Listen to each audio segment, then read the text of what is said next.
Boa tarde a todos, meu nome é Amanda Borges Ribeiro de Oliveira, sou bióloga pela Unifran, mestre em Tecnologia Ambiental pela UNAERP e doutora em Ciências com ênfase em Hidráulica e Saneamento, na área de Hidráulica e Saneamento, pela USP, campus de São Carlos. Essa apresentação, avaliação da inativação de endósporos e geobacilos stearotermófilos no tratamento de resíduos de serviço de saúde por autoclavagem, faz parte da minha tese de doutorado, que foi orientada pelo professor sênior Valdir Schausch, com defesa em 2017, através do programa de pós-graduação em Engenharia Hidráulica e Saneamento.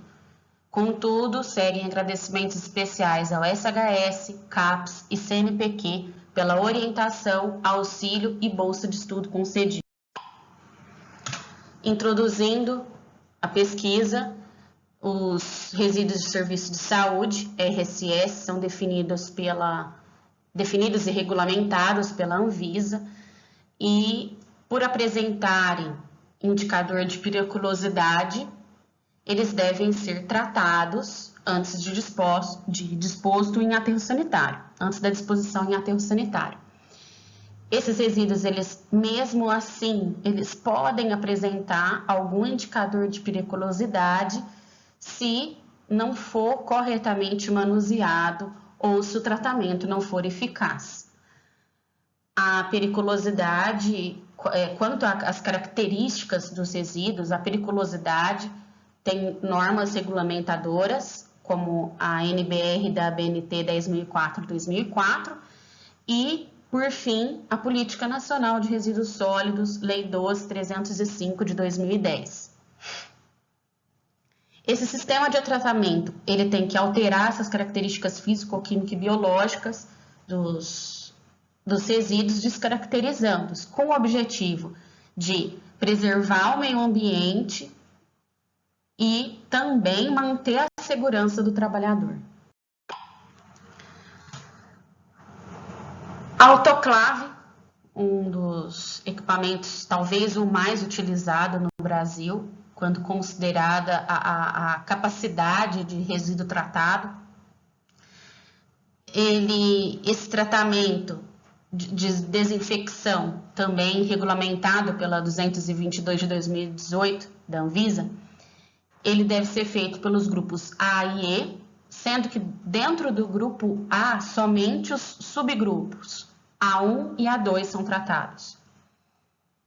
Esse tratamento, quanto à avaliação da eficiência desse tratamento, preconiza-se que deve ser feito através dos bioindicadores de geobacilos stearotermófilos. E preconiza-se também o nível 3 de inativação microbiana, ou seja, o tratamento ele é considerável, pela legislação, ele é considerável eficaz se atingir o nível 3 de inativação microbiana. Porém, o nível 3 de inativação microbiana, ele preconiza uma 4 log de 10 de inativação, que é 99,9. Sabemos que 0,001% de bactéria sobrevivente, como ela se reproduz assexuadamente, ela pode formar colônia muito rápido. E será que ela não estaria contaminando o resíduo, o aterro sanitário a longo prazo? Existem trabalhos sobre que já é comprovada a reprodução em células vegetativas, mesmo pós-tratamento. E sendo que os testes, nesse caso, fala em endósporos. E o endósporo já é uma forma muito mais resistente.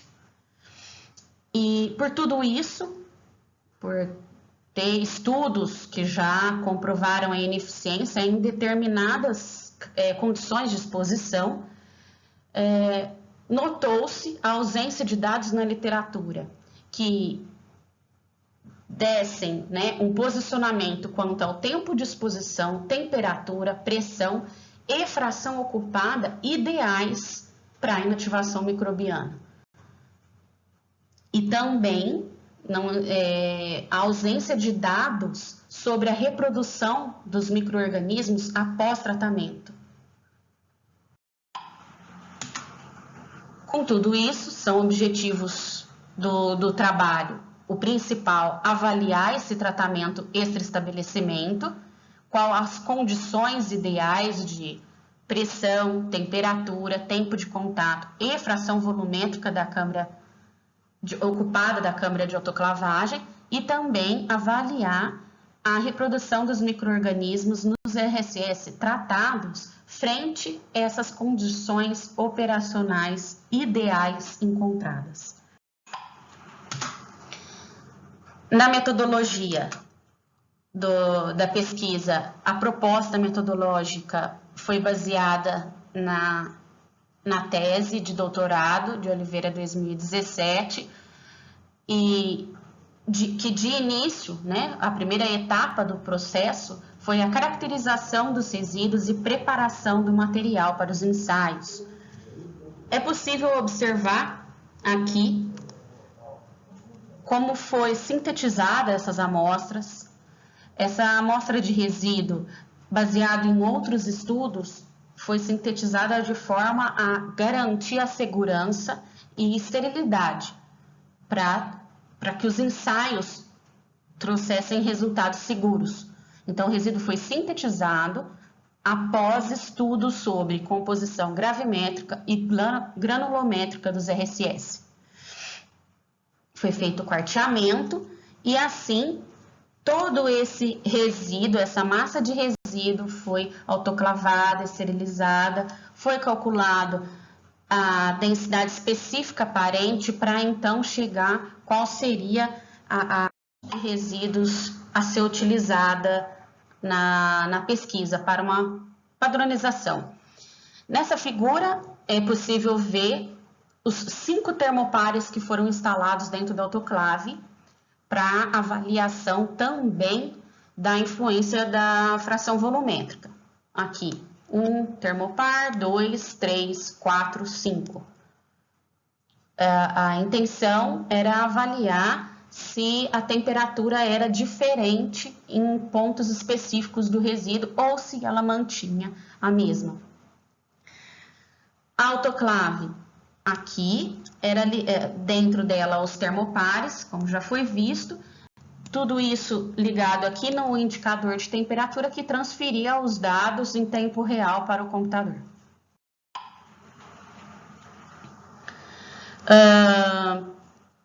Fração volumétrica, foi estudada a fração volumétrica da câmara de autoclavagem com 2 testes, 2/3 de ocupação e 1/3 de ocupação. Isso vale ressaltar que a capacidade total dessa autoclave era 14 litros.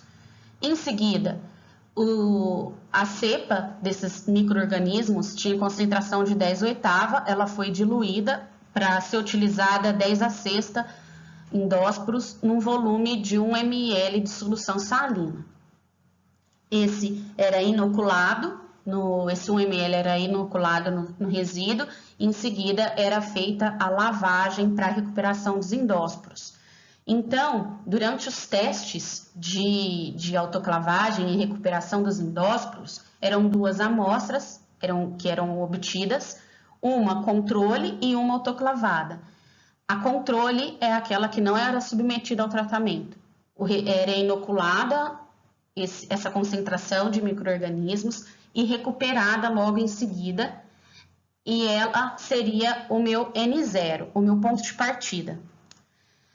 E a amostra autoclavada era a recuperação após a autoclavagem.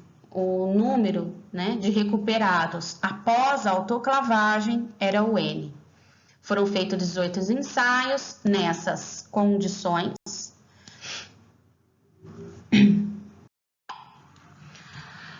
Aqui, a cabine de segurança mostra como era feito o processo. É possível ver um saco para autoclavagem com o resíduo aqui dentro.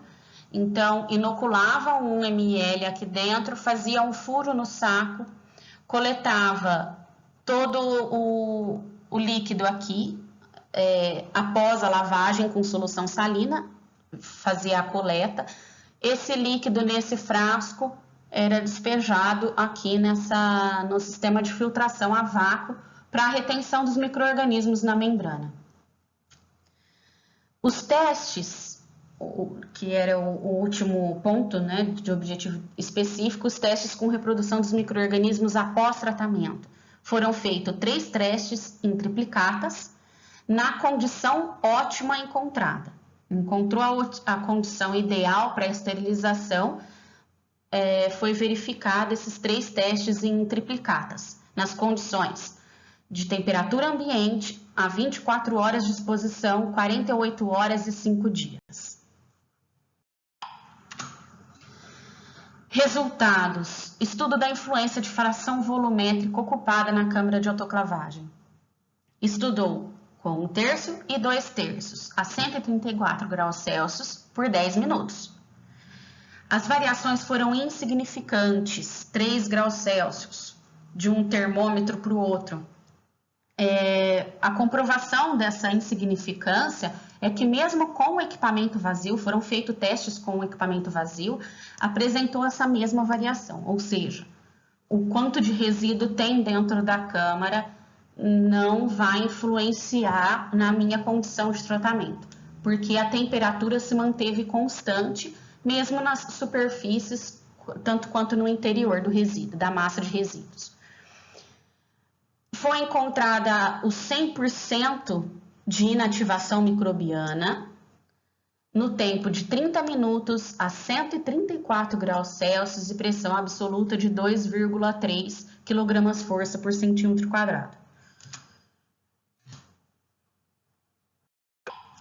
Nesse gráfico é possível ver, né, se acompanhar a linha roxa, 134 graus, 30 minutos, fração de inativação 100%, tá? Aqui manteve constante. Os outros, 116 graus laranja e 125 graus verde, percebe-se que na faixa de tempo de exposição de 30 a 40 minutos, ainda tem crescimento de endósporos, ainda tem reprodução de endósporos. Nessa condição ideal de 184 graus a 30 minutos, não foi possível observar a reprodução das bactérias, o que comprova a eficiência do tratamento. Naquelas condições anteriormente mencionadas, não houve reprodução de micro-organismos. Então,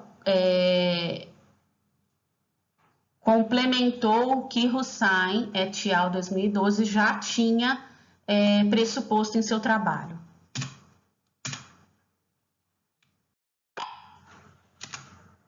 Por fim, as conclusões da pesquisa certificou dessa necessidade de otimizar o processo de tratamento por autoclave.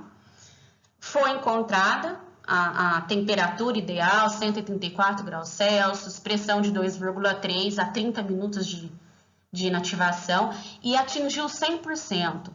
Se eu conseguir atingir 100%, que significa que caracteriza o resíduo como estéril, por que 99,9% e por que caracterizar o tratamento como ideal apenas a desinfecção e não esterilização? Se com a esterilização, mesmo após dias de exposição, como seria um caso da disposição em aterro sanitário, simulando essa situação, não houve multiplicação dos bioindicadores. Então, essa pesquisa pode colaborar para as próprias unidades de tratamento terem um parâmetro de trabalho estabelecido. Essas foram as referências bibliográficas utilizadas. Gostaria de agradecer a todos os ouvintes. Muito obrigada pela atenção e, principalmente, a comissão organizadora do evento por toda a oportunidade de estar apresentando essa pesquisa. Muito obrigada.